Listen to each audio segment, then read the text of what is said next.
Entering the capital city had become quite troublesome in recent times due to the presence of refugees outside the city walls. All the major gates of the capital were sealed shut. As Brian and Echo ventured into the refugee zone, they couldn't help but furrow their brows. The place was filled with ailing souls on the verge of collapse, their bodies oozing blackened blood and pus from festering wounds. The church claimed to distribute medicine, prompting crowds of infected individuals to surge towards the city gates, yet what awaited them was bows and crossbows from the guards atop the city gates. Roland devised a plan for Echo to employ her unique abilities, projecting her voice to specific areas or individuals. In this manner, the treatment was administered discreetly, avoiding any major commotion. Brian witnessed Echo parting her lips, but no sound escaped. However, those among the refugees turned their heads in response. In their mind, they heard a voice akin to that of an angel, guiding them toward the docks where they would receive a free cure. Soon, a group of people stumbled and rushed towards them, as if they had finally grasped a glimmer of hope. Brian began guiding the refugees, while other soldiers stepped forward to help lift the immobile patients lying on the ground. The procession swiftly grew to several hundred individuals, all making their way toward the canal docks. Many others noticed this sight and followed suit. Upon their return to the docks, soldiers had arranged bags filled with purified water on a long table.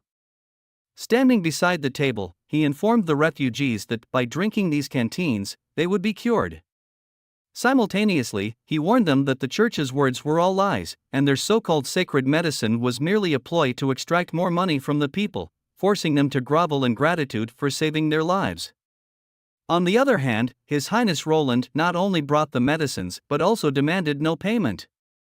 Yes, not even a single copper coin. This proclamation stirred unrest among the crowd. Although some were still skeptical. They had nothing to lose. The first person to consume the purified water soon experienced changes in their body. In disbelief, they tore open their clothes and watched as the black spots rapidly faded away. This medicine truly works. I'm healed, they exclaimed. As more people recovered, the crowd's reactions grew increasingly fervent.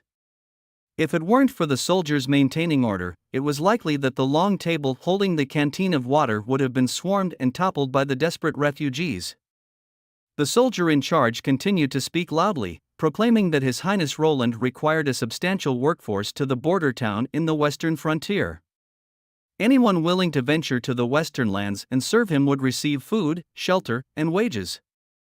Of course, those who were not interested, worry not, as they would depart in 3 days. All the food for these 3 days would be provided by the merchant caravan for free. Brian was delighted to witness that not a single person from this group of several hundred chose to stay in the capital city. Instead, they all boarded the sailboats bound for the western frontier. As soon as a boat was filled to capacity, it set sail, followed by the empty vessels that gradually caught up. Under the command of Margaret, there was no pause in the operation. The treatments proceeded in an orderly manner, batch after batch of refugees being attended to. Suddenly, Brian noticed the first army stationed in the southern field springing into action. A small squad sprinted swiftly towards the northern bank of the canal, their hands firmly gripping their firearms. It appeared they had discovered individuals secretly attempting to escape by jumping off the ships, likely rats hiding among the refugees. They had already caught several rats, and once these individuals were apprehended, they immediately confessed their origins and purpose. Axe looked expressionless at the captured individuals. However, what surprised him was that the person on the ground appeared to be in good health, unlike someone who had already fallen ill. The first words he uttered were unexpected. He claimed he wasn't an enemy. He claimed to know Tassa. At this time, both Tassa and Brian quickly arrived. Tassa revealed that he was a subordinate of Black Hammer, acting on his orders to spread messages, but they hadn't anticipated him disregarding the risks of infection and infiltrating among the refugees. You deceived Black Hammer, and you deceived the Skeleton Fingers, Hill suddenly spoke. You're not working for Timothy, you serve His Highness Roland Wimbledon in the Western Lands. Tassa looked at Hill and made a throat-slashing gesture toward Axe. This man knew too much. Hill continued, mentioning that he overheard the soldiers' conversation at the docks and expressed his willingness to serve His Highness. Axe drew his sword, not wanting to bring even the slightest threat to the border town, as Hill loudly stated. "I'm not a rat. I am an enemy of Timothy." A small crystal bottle fell out of his pocket. Hill went on, explaining that he had paid a hefty sum to acquire it from the black market, hoping it could help trip up Timothy and aid His Highness. Tassa looked at the small bottle in his hand. If it were a normal circumstance where he couldn't determine its authenticity, he would have no hesitation in killing Hill. However, fortunately, Nightingale was also present here. Hill began recounting his own story. He wasn't a destitute gambler, and his wife hadn't run away with someone else. Those were all fabrications he had made up. He was originally a member of a small acrobatics troupe, and although the troupe wasn't large, they had a close-knit bond. It was within the troupe that he met his wife. They fell in love and got married, quickly saving up their earnings in the capital city to buy a house. However, all of this was disrupted by Timothy's witch hunt operation. His soldiers, like rabid dogs, captured women on the streets, and his wife was one of the unfortunate victims. He believed that paying the ransom would secure her release. The warden accepted the ransom but did not set her free. Unexpectedly, the situation took a sharp turn, and when he was notified to come and collect her from the prison, all he found was a battered corpse. Hill angrily demanded justice, but in the end, the warden, the gang leader, and the guards were only sentenced to 10 lashes and fined 25 silver. This led Hill to vow revenge against the new king, and he hadn't anticipated that this decision would gain the approval of his entire acrobatics troupe. However, a group of actors without combat skills, wealth, or subordinates seeking revenge was an almost impossible goal. The only thing Hill could think of was to gather information about Timothy and provide it to his enemies, such as Queen Garcia. They all joined different underground organizations on the black market, infiltrating them to gather any clues and intel related to the new king. Hill secretly monitored Tassa and discovered that Tassa wasn't serving Timothy after all. The person Tassa truly served was Roland Wimbledon, the 4th Prince of Grey Castle. Tassa looked at Nightingale, and she smiled. Nightingale said, "Hill didn't lie, but whether he can be of use to Border Town is up to Tassa to decide." Hill looked at Nightingale and said, "Prince Roland is truly different. He not only strives to treat the refugees but also treats witches equally." Reflecting on his wife, he continued, "If Timothy were the same, my wife wouldn't have." Nightingale and Tassa exchanged a subtle smile. Tassa untied Hill and asked him to follow him into the city. In the evening, Tassa returned to the tavern with Hill. Hill acted as if nothing had happened, sitting across from Tassa with a slight restraint, just like on any other normal day. Tassa brought medication to treat the plague. A bottle of medicine from the church would cost 25 gold royal, but Tassa sneered, saying that they didn't need the church's medicine. He presented several canteens and said, a bag of medication would only cost 10 silver. Black Hammer didn't believe him right away and grabbed one to feed it to his ill member. Miraculously, the infected member was healed immediately. Black Hammer and his members hesitated, seeming to consider how to extract more profit from it, their eyes fixed on the pouch on the table. Tassa knew that selling the medication through the black market using rats wouldn't attract too much attention, but these individuals would surely not sell the medication at the price he gave them. The task entrusted to Tassa by Prince Roland was to thwart the church's conspiracy as much as possible. The goal was to make everyone understand that the church's medication was not the only cure for the plague, especially for those believers who had paid a high price for the sacred medicine. They would begin to doubt whether the spokesperson of the church was deceiving them. Tassa took out a dagger from his clothes, his tone turning cold. He forcefully stabbed the dagger into the table and threatened, "My employer is not a kind-hearted person. If you don't want to end up at the bottom of the ocean, it's better to restrain yourselves a bit. After all, only by staying alive do you have a chance to enjoy your fortune." To prevent others from reselling the medication, Tassa allowed each person to buy only one bag, and they had to use it on the spot. Black Hammer clenched his teeth, looking around at the 4 individuals in the room, and reluctantly accepted the task given by Tassa. In the grand hall of the cathedral, a high priest looked down upon a kneeling farmer at his feet. The once robust figure of the farmer had now hunched into a frail form. He knelt on the ground, confessing that all his money had been tricked away by rats in his desperation to buy medicine. With his last remaining possession, a single egg, he offered it up in his hands, seeking redemption. The high priest accepted the egg with a smile and declared that the gods had forgiven him. The farmer couldn't believe it and continued to bow his head in gratitude. The ritual continued until dusk.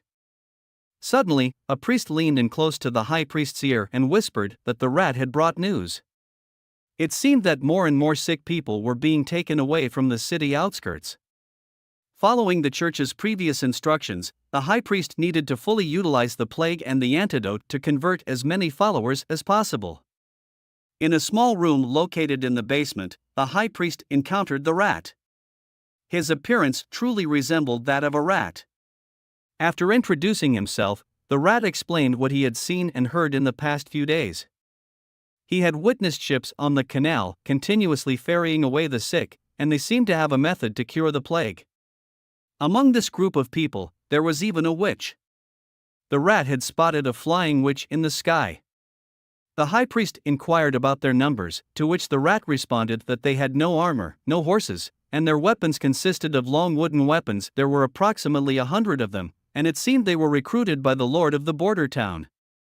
In response to the rat's information, the high priest tossed a crystal vial as a reward for the rat's efforts. Upon catching the vial, the rat's hands trembled uncontrollably. Suddenly, his body jerked, and his eyes widened in shock. A slender dagger pierced through his neck, its tip gleaming with an eerie cold light. Standing behind him was none other than the elderly woman. The old woman effortlessly lifted the corpse, and after seeing her leaving the room, they continued their discussion. The high priest didn't believe the rat was lying, but he had to investigate personally. If he truly discovered mercenaries and witches, he would bribe that group of thugs, numbering in the thousands. Though they couldn't compare to the Judgment Army, they were more than capable of overwhelming the unequipped mercenaries. As for the witch, he would leave it to the faceless. Offering the crystal bottle in her hands, the old woman bowed, then suddenly her entire body burst into crackling sounds as if her bones were rubbing against each other. Her figure rapidly grew, her white hair turning black in the blink of an eye. The wrinkled and loose skin tightened, regaining its tautness and elasticity. Time seemed to flow backward for her. When she stretched her body again, she transformed into a stunningly beautiful woman. The priest smiled with satisfaction, recalling this was the face of who had been hanged at the city gate. The woman nodded and approached the high priest. Among the 4 people, he had spent the most time on her. On the 3rd day, outside the eastern gate of the capital, Nightingale silently watched the group of ragged refugees. They had been gathered in waves using Echo's ability to guide the refugees and were slowly moving towards the docks with Brian. Nightingale noticed that Echo seemed sad and asked what was wrong. Echo's expression appeared somewhat sorrowful. She had always thought that she was treated coldly because she was from the Sand tribe, but these people showed the same lack of mercy towards their own kind. Echo said, "I truly hope to see His Highness Roland become the king, to put an end to the conflicts, so that different races, ordinary people, and witches can live freely and peacefully." Nightingale smiled and replied, "That day will surely come." Echo chuckled and burst into joyful laughter, instantly lightening the sadness on her face. However, the calm did not last. After finishing lunch, Tassa, who went to the capital to gather information, brought bad news. They had received information that the rat organization had already mobilized their forces and planned to surround them. Tassa had to stay in the city tonight to oversee the sale of the medicine. He wouldn't be able to bid farewell to Axe tomorrow. Axe patted Tassa's arm and said, "We'll see each other when His Highness visits the capital in the future." The Faceless had already quietly crossed the canal long before the sun completely set, sneaking towards the rear of the mercenary camp. As a member of the arbitration court, she had assisted the bishop in dealing with many fallen ones, including witches who defected from the church and religious followers corrupted by the secular world. She was dispatched to the capital to accomplish a crucial mission, to convert a man into the king of Grey Castle. Her true name was Afra. There were still patrols around the camp, and the bonfires burned brightly. Figures moved back and forth, appearing to be well organized and not in chaos. She drew a dagger from her waist and took advantage of a mercenary's diverted gaze. From a blind spot in his vision, she swiftly lunged behind him, covering his mouth with one hand and driving the dagger into his neck with the other. In the camp, lightning descended from the sky, signaling that Axe had led the rifle squad to counterattack. Everyone in the camp remained unworried about the rat organization, believing that the soldiers would repel them. The camp's security remained vigilant. Suddenly, a man walked into the clearing, then Afra felt a cold, hard object press against the back of her head. Afra felt a chill run through her entire body. How was this possible? She swallowed hard and lowered her voice. What kind of joke is this? I am Vort, you know. But instead of a response, a cold smirk echoed behind her. Nightingale, able to see the magical energy within him, knew he was not the real Vort. Afra's heart sank to the depths. This was her last chance. Realizing that her expertise lay in assassination rather than direct combat, she seized the moment. She swiftly turned, elbowing Nightingale's arm and triggering a mechanism hidden in her sleeve. In an instant, a white powder sprayed out, aimed toward the back. Then Afra lunged towards the four witches near the bonfire with a dagger. Wendy bravely jumped to shield Lily. Nightingale hesitated no longer. She raised her hands, and her shimmering silver weapon burst into flames. Afra was suddenly pushed hard, losing her balance and falling backward onto the ground. After firing her shot, Nightingale remained in place, watching as the man struck in the chest and fell, his body contorting and shrinking until he transformed back into a woman with blue hair. In her final moments, Afra reminisced about the bishop, slowly closing her eyes. Nightingale suppressed the turmoil in her heart, holstered her gun, and ran back to Wendy's side. Wendy was unharmed, with only a small hole in the outer layer of her protective suit, while the soft inner layer remained intact. Lily burst into tears, and Wendy gently stroked her head. Lily sniffled, burying her face in Wendy's chest, emitting a muffled sound. Wendy was also taken aback, having been focused on shielding them and forgetting to use her own abilities. If she had summoned a gust of wind, she wouldn't have been approached. Fortunately, they had protective suits. Before departing, His Highness Roland had given each witch a specially tailored vest, instructing them never to take it off. The vest was lightweight but appeared somewhat bulky. It seemed to be composed of multiple layers, with each layer made of highly flexible fabric adorned with a coating depicting the ability from Soraya. It was difficult to pierce with sharp objects and provided excellent defense against blades and crossbows. Without its protection, Wendy would have had a hard time lasting until they reached Manhwa for treatment. Lightning slowly descended next to the fallen witch, and she couldn't understand why she had attacked them. Weren't they all witches? Nightingale stared at the lifeless woman, who had lunged at Wendy without a hint of hesitation, only displaying determination and a sense of inevitability. Nightingale sighed.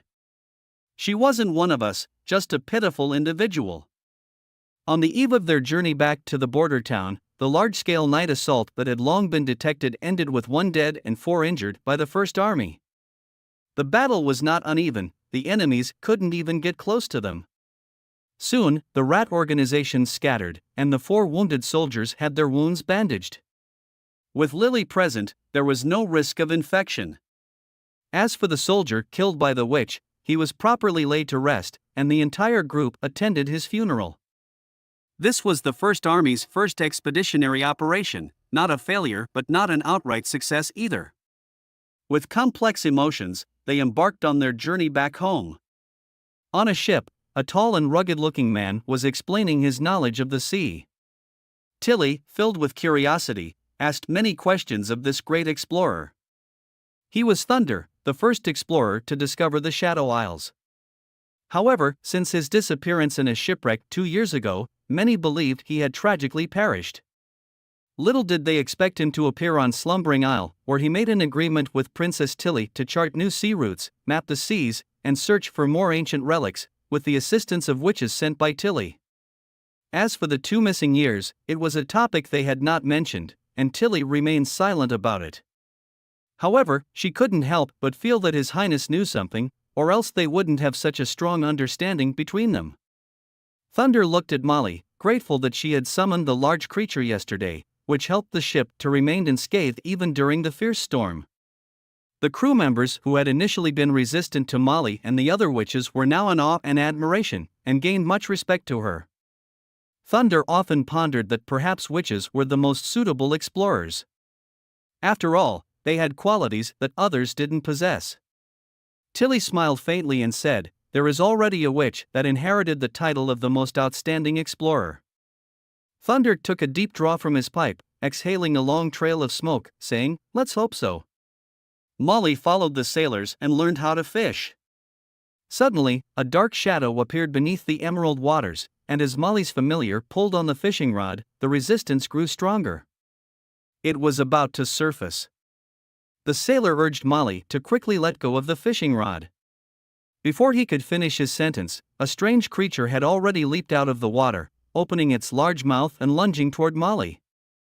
It seemed it was about to devour Molly. However, Ash was faster than the creature.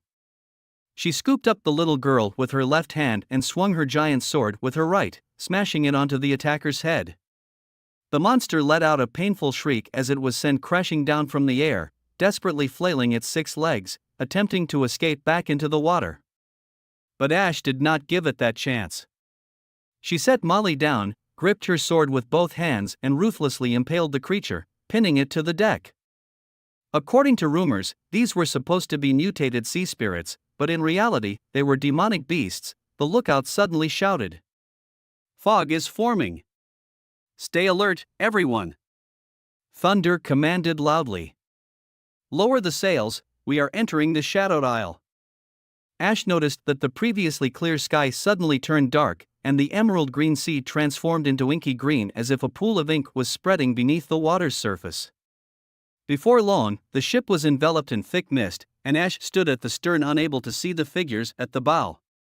With the assistance of the witches, they could anticipate danger in advance. Thunder explained that the tides here occur every half-month and are extremely fast. Tilly asked why they didn't wait for the seawater to recede completely before proceeding. Thunder explained that they couldn't wait because once the tide receded, they wouldn't be able to see the ghostly Crimson River anymore.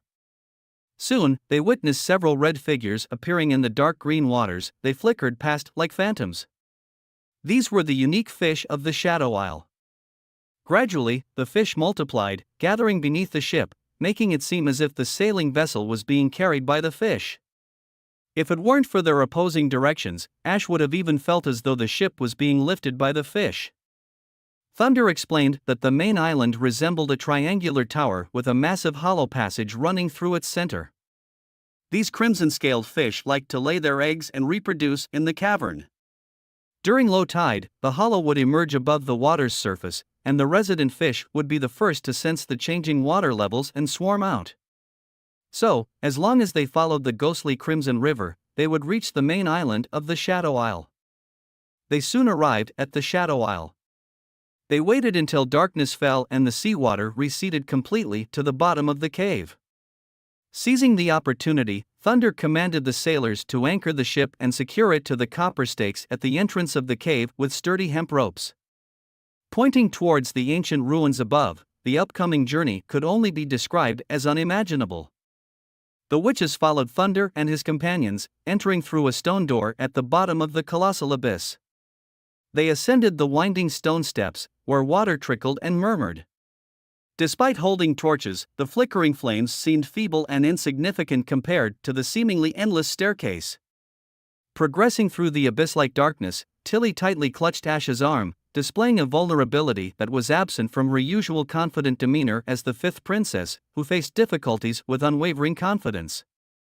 Her greatest weakness was fear of the dark. As they reached the deepest part of the cave, they arrived at a massive door, not made out of stone, but towering metal door. Ash, wielding her sword with one hand, took the lead and entered the room. After surveying the surroundings to confirm there was no danger, she allowed Tilly and everyone else to step inside. As torches were hung on the walls, a spacious hall unfolded before them. Despite its size, it appeared empty and bare, with only a few tables and chairs. The scattered magic stones they had been searching for were nowhere to be found. Suddenly, Tilly seemed to notice something. Following her gaze, Ash saw Tilly reach out and tear away the green moss, revealing a gem partially embedded in the stone wall. Tilly attempted to pull it out, but the gem didn't budge. While Tilly was deep in thought, she placed her hand on the prism and closed her eyes. Suddenly, a beam of light flashed at the center of the prism. But soon, a rumbling sound reverberated from behind the wall, as if some mechanism had been triggered. Before long, the commotion spread throughout the entire hall. The sailors stood up in panic, and Ashen quickly picked up Tilly and retreated. Suddenly, an iron chain dropped down, followed by the opening of a door. Dozens of small holes appeared on the walls, each containing a stone emitting a pure white glow. Even Thunder was stunned. These stones on the walls looked like the snow crystals produced in the eternal winter kingdom, but twice as bright. A fist-sized piece could be sold for hundreds of gold royals. They soon entered a new room, where wooden tables, chairs, bookshelves, and cabinets remained intact. The surfaces were covered in thick dust, and remnants of cobwebs could still be seen. Tilly picked up a book spread open on the table, gently brushing off the dust, and started flipping through the pages. The writings were in a language she had never seen before. At the other end of the room, they noticed a peculiar-looking object. At first glance, it resembled a thick, sturdy metal tube, somewhat like a telescope used for navigation. Thunder leaned in and looked through the lens for a while, but he couldn't see anything. It was pitch black. Ash noticed a copper plate on the wall, with a small hole beneath it, seemingly intended for inserting a key. Gripping the handle, Ash pulled with all her might, causing the entire copper plate to come loose from the wall. A massive magic stone was wedged in the groove behind the copper plate. Unlike the previous two stones, it appeared much larger in size and had a purplish hue. Tilly decided to activate it with her magic. After a long time, beads of sweat formed on her forehead. Tilly sensed the magic stone continuously absorbing magic, indicating the presence of a complex mechanism behind it. Just as Tilly's magic was nearly depleted, the entire room began to shake. The tremendous amount of dust caused Thunder to cough a few times. He opened his eyes, which had been pressed against the end of the metal tube. Then, he was left speechless, utterly shocked by the sight before him. At the other end emerged a vast expanse of land, with the cliffs that seemed bottomless. In the center of the cliff stood an immensely colossal stone archway. The depths within the archway were profound and dark, resembling a colossal maw ready to devour anyone who dared enter. A few days later, Maisie brought a letter. Roland spread out the paper and handed Maisie a piece of beef jerky. She opened her mouth and swiftly devoured the jerky, then obediently nestled her head into the feathers by the table. The letter began with, "Dear brother," or rather, Prince Roland Wimbledon. "I have received your letter, and I wholeheartedly agree with your perspective," it read. "Though I am unsure why you have suddenly changed your ways and abandoned your previous frivolous lifestyle to help the witches. But since you have taken this path, the church has become our common enemy." Tilly mentioned in the letter that she had become a witch herself, leading her own team of witches. Roland have gained the approval of Ashes and Maisie. Tilly expressed her interest in the Roland's ability evolution theory and the steam engine.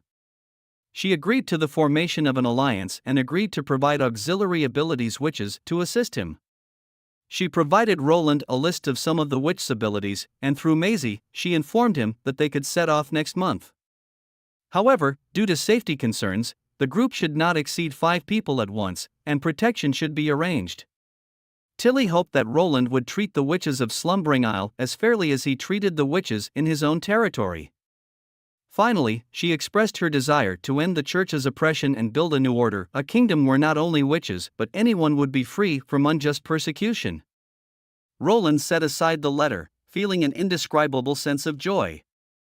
He smiled and tucked away the paper, then pulled out another piece of beef jerky and offered it to Maisie.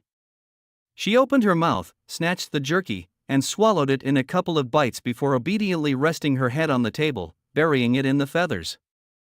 He had never expected Tilly to accept his invitation.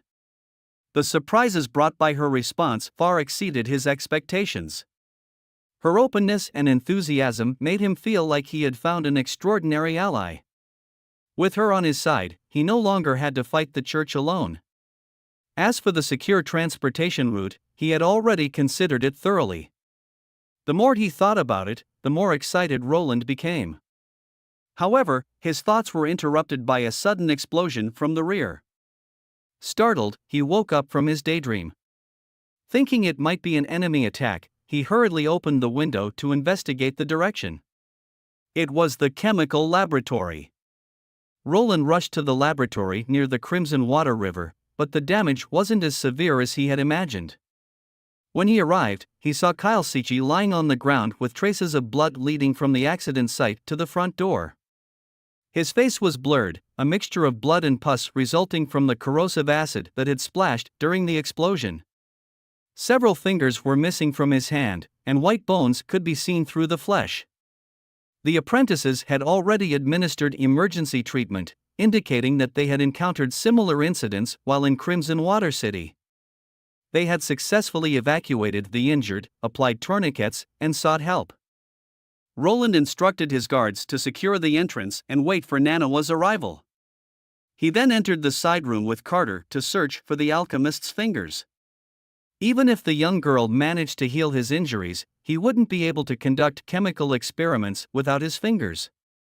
It would be a significant loss for the border town.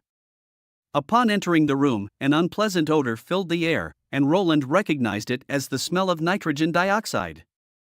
The glass bottles on the lab table were shattered, and acid flowed down the tabletop, gathering into puddles on the floor. Something else caught Roland's attention in the storage cabinet above the lab table. He removed the peculiar-shaped bottle and realized it was a bottle of hard liquor sold in the market. Surprisingly, a considerable portion of the liquor had been consumed, with only a little left in the bottle. One of the guards reported Nanawa's arrival, and Roland left Carter to continue searching for the severed finger among the shards of glass.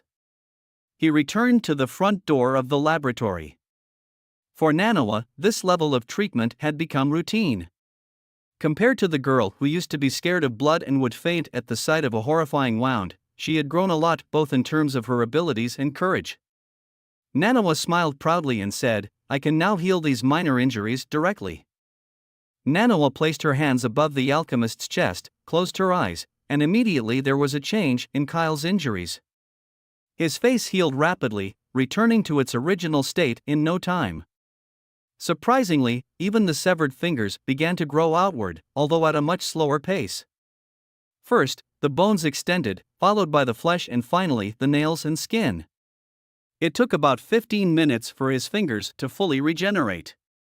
At that moment, the guard reported that only 3 fingers had been found, and one of the severed fingers may have been completely destroyed in the explosion. "When did you learn to do this?" Roland asked in astonishment. Nanawa smiled and replied, "About a week ago, she had been training with chickens. She found that it didn't require severed limbs to grow back. As long as she infused enough magic power, it could gradually regenerate." Nanawa recalled what Roland said, that every part of the human body is composed of cells, so if there is a loss of cells at the severed area, magical power should be able to compensate for it. So she thought, why not try to repair the entire limb? And that's what she attempted. Her magical power is still too limited, so if it were a hand or a lower leg, she would be unable to accomplish it. Kyle slowly opened his eyes, as if forgetting what he had just experienced. Suddenly, he jumped up with excitement and exclaimed, "I've done it! Mercury fulminate!" It turned out that the missing reactant was alcohol. Prior to this, he had tested dozens of different materials without any progress. Frustrated, he went out and bought some liquor. Then it dawned on him that he had learned in basic chemistry that alcohol was an organic solvent and a necessary ingredient for certain reactions. So he distilled and purified the hard liquor, and after 6 attempts, he finally succeeded. As he filtered out the precipitate in the test tube, there was a sudden explosion. Although Roland was happy, he still wished that Kyle would prioritize his safety. He pointed at Manhwa and said, if it weren't for Manhwa witch abilities to heal him, Camo might have been. Before Roland could finish his sentence, Kyle interjected, good heavens. Are you saying this witch can cure injuries caused by alchemy, or rather, chemical experiments? Ha ha ha. Your Highness, this is truly marvelous. With her around, I no longer have to worry about danger. I can test everything now. Unexpectedly, Kyle's reaction was quite different from what Roland had anticipated. However, with this new development, the percussion cap for the fixed bullets finally showed promise. Back in his office, Roland immediately began working on the designs for the new machinery. During the days when the First Army and the witches went to the capital, he wasn't idle at all. On the contrary, Roland felt busier than ever before. The border town needed to construct residential buildings and dormitories capable of housing tens of thousands of people within 6 months. Moreover, there was an outbreak at Changji stronghold, and Petrov earnestly requested Roland's assistance. The newly designed smelting furnace was also successfully built with a sturdy cast iron exterior, clay bricks as the inner layer, and Soroya's earth coating, boasting excellent heat resistance. This furnace could produce around 50 tons of molten steel at a time. Returning to his office, Roland retrieved the parchment paper enclosed with the fifth princess's letters from the drawer and spread it out on the desk. Finally, he had reached the long-awaited moment, the selection of visiting witches. Under normal circumstances, Roland would have been yawning incessantly, but today he was full of enthusiasm and had no trace of drowsiness. He then opened one of the parchment papers and began writing his reply. He apologized for the delayed response and expressed his excitement and satisfaction with Tilly's decision. He acknowledged that his achievements today were made possible with the help of the witches, and he hoped to promote this ideology throughout the entire western region and the entire kingdom. To accomplish this, he must destroy the entire church and rescue the people from ignorance and superstition. It would be a long process, requiring more of Tilly's assistance. As for the details, he wished to discuss them in person with Tilly in the future. Finally, he wrote down the names of the 5 selected witches. The terrain shaper, Lien, state preserver, Candle, the brewmaster, Evelyn, the beast tamer, Honey, and the true sightseer, Sylvie. The First Army Expeditionary Force and the witches had finally returned back to the border town. Nightingale had also returned. Roland wanted her to rest and recover properly since she had been exhausted for the past month. After a moment of silence, Roland thought that Nightingale couldn't let go of her feelings towards the witch who had opposed them. Nightingale said that she didn't want to kill her, but when she saw her aiming for Wendy, she understood that nothing could stop her except death. Roland paused for a moment and said, "Do you remember what you said to me when we returned from defeating Timothy's militia?" Nightingale thought for a moment and replied, "It's not your fault, right?" Roland reassured her that witch was raised by the church since childhood, and they were different. "You saved Wendy and the others," he added. Nightingale smiled, knowing that Roland was comforting her. She didn't feel grief for the enemy. She had come to terms with it during their time on the ship. Roland was relieved that Nightingale didn't feel lost or confused. Suddenly, Nightingale turned around and asked Roland a question that made his face turn red. "What have you been doing with Anna these days?" Nightingale's voice grew softer, but her eyes remained fixed on the prince. "You know what I mean." Roland coughed a couple of times, feeling embarrassed. He had been busy every day with resettling the refugees, leaving little opportunity for private moments with Anna. Nightingale's eyes instantly brightened, knowing that Roland wasn't lying. Before Roland could finish his sentence, Nightingale disappeared abruptly. Then he felt a soft pair of lips on his own, a fleeting touch that lasted only a moment. What? Oh my God! After a good while, he realized what had just happened. Nightingale had suddenly vanished, and he heard her whisper in his ear, "I don't want to change anything, and I don't intend to come between you and Anna. I just want to stay by your side, that's all. Please forgive me for not showing myself, because I don't know how to face you." Your Highness, you don't dislike me, do you? Roland knew it was impossible for him to dislike Nightingale. The obstacles in his heart came from over 20 years of ingrained beliefs. His feelings for Nightingale went beyond mere fondness, and he couldn't deceive himself about that. In that case, she whispered softly, let's not say anything. It's not your fault, and I just did what I wanted to do. After dinner, Anna walked into the kitchen carrying a big bag of bird's kiss mushrooms. Just then, Nightingale suddenly darted out from the wall.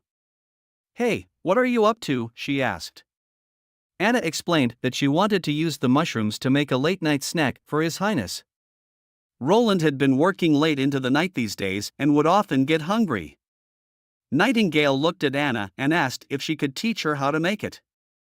Sure, Anna smiled and began explaining the differences between bird's kiss mushrooms and ordinary mushrooms. She shared that her mother would always gather some for her birthday and cook a dish with them. Anna prepared the sauce and carefully roasted the mushrooms over the fire. Nightingale asked if Roland had been working late recently. Anna explained that he had been working on resettling refugees and drawing blueprints for new machinery, often not sleeping until past midnight. You've missed His Highness a lot, haven't you? Anna asked. Nightingale's hand trembled slightly, causing a mushroom to fall into the butter. Well, I guess so, she stuttered. Not just you, but Lightning, Lily, Echo, and Wendy also miss His Highness. They say there's not even a place to take a bath there, and they've been wanting to come back for a while. Anna suddenly noticed a strange expression on Nightingale's face. What's wrong? She asked. Nightingale scratched her head and admitted that she did miss him quite a bit. While chatting, Nightingale accidentally burnt a mushroom, and they made a few more attempts. After a while, Anna suggested they should go together and bring the dishes to Roland. However, Nightingale insisted that Anna should go alone and bring the mushroom to Roland. Anna arrived at Roland's office and told Roland that Nightingale said she don't know what expression to have when she see Roland now. Anna initially thought that Nightingale felt embarrassed to face Roland because she had eaten some while cooking. But then she realized that she had also eaten some herself. Roland smiled, looked at the mushroom skewers, picked one up, and reminisced about the evening. He took a bite and his clothes exploded, transforming him into a character from the Food War, Shokugeki no Soma. The taste started with the sweetness of honey, followed by the juicy essence of the mushrooms, reminding him of MSG. He took another skewer, but this one seemed a bit too salty. Looking at the plate of mushrooms, Roland feels the mushroom looked clumsy yet adorable. In his past life as a mechanical dog, he was focused on studying and learning, rarely interacting with the any female. Even after graduating and finding a job at a design institute, the situation didn't change much, and he didn't understand how to respond to their affections. Roland lets out a soft sigh. There is still a long way to go before completely overthrowing the church, and he can take his time to consider what to do next. For now, he decides to concentrate on completing the tasks at hand. The next morning, when Roland stepped onto the wooden platform set up in the square, the surroundings were already crowded with people. The border town has undergone a tremendous transformation from its previous desolate and impoverished appearance. The sparse old houses in the town have all been demolished and replaced by construction sites and uniform brick buildings. Standing on the wooden platform, Roland's voice was amplified by echo, making it clear to everyone. He began his speech. In the past 6 months, we have overcome the demonic beasts, defeated the Duke, and transformed the town. Many people have contributed a lot to this transformation, including a few outstanding individuals who were once ordinary people, just like all of you. Roland looked around and continued loudly, but now, they will receive generous rewards. These include a medal handcrafted by me, 100 gold dragons, and 5 acres of land. This ceremony will be held once a year, regardless of birth or wealth. As long as you achieve outstanding merits, you will receive this highest honor. As Roland's words fell, the crowd erupted with tremendous fever, shouting, "Long live His Highness!" After the crowd quieted down, the heroes began to step onto the wooden platform. The first person to approach the stage was Axe, who was previously just an ordinary hunter. Throughout the wars that have erupted in the border town, he always charged at the front line. Axe appeared excited yet nervous. Roland personally placed the medal on him, and Axe's voice trembled slightly as he tried to restrain his emotions. The second person was Kyle Sichi, an alchemist from the alchemy workshop in the central part of the kingdom. Kyle made significant contributions to the development and improvement of weapons. Roland also said that the laboratory is currently recruiting apprentice alchemists. Those who pass the selection will receive generous rewards and have the opportunity to become masters like Kyle. Kyle himself appeared impatient, and he took the medal with an irritated tone, saying, "Is this why you called me here? What a waste of time. I'd rather conduct a few more experiments." Roland patted his shoulder and said, "Once the laboratory expands twice its size, I plan to write intermediate chemistry and entrust it to you for teaching."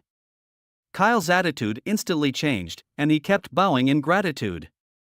Next, before Roland could even introduce her, the square erupted with thunderous cheers.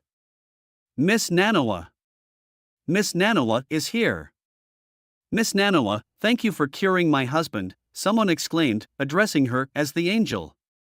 "Miss Manhwa, she's looking at me." "No, she's looking at me." In the midst of the celebration, two individuals in the crowd playfully argued about catching Manhwa's attention. Manhwa couldn't help but cover her mouth, her eyes becoming moist. Roland believed that other witches present shared the same feelings as her. They had finally shed the oppressive label of evil imposed upon them by the church and could now walk under the sun as ordinary people. Roland smiled and gently patted her head, saying, "No need to be afraid, just respond to everyone's enthusiasm. Remember, you are now a representative of the Witch Union." She sniffed and wiped away the tears that were about to fall, bowing gracefully and saying, "Thank you, everyone." The ceremony lasted until noon, and Roland, who played the roles of presenter, commentator, and host, was exhausted by the end. Fortunately, the ceremony concluded successfully with the tolling of the noon bell and the sound of cannon salutes.